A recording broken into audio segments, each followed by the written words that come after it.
Welcome to new TV Telugu. ఇప్పుడు Telangana top 10 చూద్దాం. Jagtial collectorate ఎదుట సిఐటియు ఆధ్వర్యంలో ఆశా వర్కర్లు నిరసన తెలిపారు. ఆశా వర్కర్లకు నష్టం కలిగించే విధంగా రాష్ట్ర ప్రభుత్వం ఎగ్జామ్ పెట్టే నిర్ణయాన్ని ఉపసంహరించుకోవాలని డిమాండ్ చేశారు.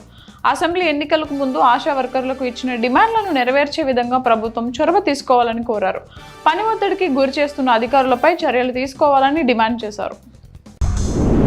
టీడీపీ చీఫ్ చంద్రబాబు నాయుడు ప్రమాణ స్వీకారోత్సవంలో కరీంనగర్ ఎంపీ కేంద్ర హోం సహాయక మంత్రి బండి సంజయ్ పాల్గొన్నారు. సీఎంగా ప్రమాణ స్వీకారం చేసిన చంద్రబాబు నాయుడుకి ఆంధ్రప్రదేశ్ మంత్రిగా మొదటి ప్రమాణ స్వీకారం చేసిన పవన్ కళ్యాణ్కి అభినందనలు తెలిపారు. ఈ సందర్భంగా మాట్లాడుతూ పీఎం మోదీ మీ డైనమిక్ నాయకత్వం దూరదృష్టితో ఆంధ్రప్రదేశ్ అద్భుతమైన అభివృద్ధికి సిద్ధంగా ఉందని అన్నారు. బెల్లంపల్లి పట్టణంలోని గొంతెమ్మగుట్ట ఏరియాలో పారిశుద్ధ్య పనులు చేపట్టారు.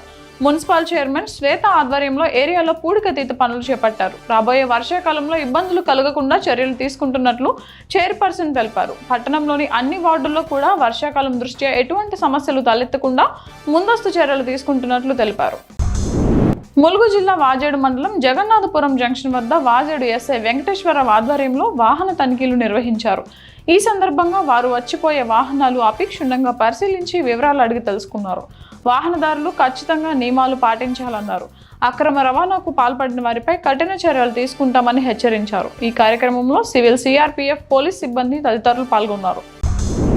బడుగు బలహీన వర్గాల విద్యార్థులకు నాణ్యమైన విద్యను అందించడమే లక్ష్యంగా రాష్ట్ర ప్రభుత్వం ఉందని బోధన్ ఎమ్మెల్యే పి సుదర్శన్ రెడ్డి అన్నారు. బడిబాట కార్యక్రమంలో భాగంగా నవీపేట్ మండల కేంద్రంలోని ప్రభుత్వ పాఠశాలల విద్యార్థులకు బోధన్ ఎమ్మెల్యే చేతుల మీదుగా పాఠ్య పుస్తకాలు మరియు ఏకరూప దుస్తులను పంపిణీ చేశారు. ప్రజాప్రతినిధులు, అధికారులు, నాయకులు పాల్గొన్నారు. గ్రాడ్యుయేట్ కాంగ్రెస్ ఎమ్మెల్సీ తీన్మార్ మల్లన్న మండలి చైర్మన్ గుత్తా సుఖేందర్ రెడ్డి సమక్షంలో ప్రమాణ స్వీకారం చేశారు. ఈ సందర్భంగా ఆయన మాట్లాడుతూ తనపై నమ్మకంతో ఓట్లు వేసిన గ్రాడ్యుయేట్లందరికీ ధన్యవాదాలని, బాధ్యత కలిగిన వ్యక్తిగా ఉంటానని చెప్పారు. ఈ కార్యక్రమంలో మంత్రి Jupally Krishnarao, Congress party Telangana incharge Deepa Das Munshi, Congress party నాయకులు తదితరులు పాల్గొన్నారు. ప్రజా సమస్యల పరిష్కారం బాధ్యతగా తీసుకోవాలని ఖానాపూర్ ఎమ్మెల్యే బొజ్జు సూచించారు. కడెం మండల కేంద్రంలోని ఎంపీడీఓ కార్యాలయ సమావేశం మందిరంలో నిర్వహించిన మండల సర్వసభ్య సమావేశంలో ఆయన పాల్గొన్నారు. ఈ సందర్భంగా ఎమ్మెల్యే దృష్టికి ప్రజాప్రతినిధులు సమస్యలు తీసుకువచ్చారు. అలాగే అధికారుల నుండి వివరాలు అడిగి తెలుసుకున్నారు. గ్రామాలలో మౌలిక సౌకర్యాలు కల్పించడానికి కృషి చేస్తున్నామని ఆయన తెలిపారు.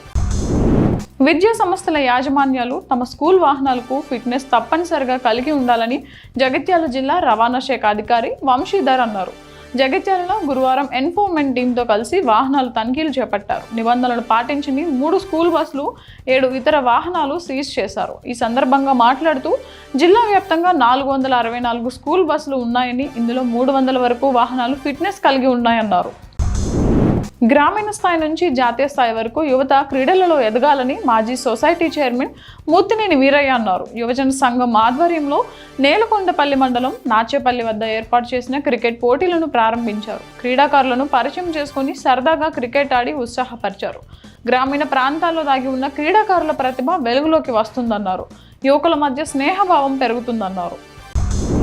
ప్రభుత్వ బీసీ వసతి గృహాల్లో ప్రవేశాల కోసం అర్హులైన విద్యార్థుల నుండి దరఖాస్తులను ఆహ్వానిస్తున్నట్లు బీసీ సంక్షేమ శాఖ జిల్లా అధికారి రాజలింగ్ తెలిపారు. ఆదిలాబాద్లోని శాఖ కార్యాలయంలో గురువారం ఆయన మీడియాతో మాట్లాడారు. 2024-25 సంవత్సరానికి గాను ఈ నెల 30వ తేదీ వరకు వెబ్సైట్లో దరఖాస్తు చేసుకోవాలన్నారు. ప్రభుత్వం కల్పిస్తున్న సౌకర్యాలను సద్వినియోగం చేసుకోవాలన్నారు.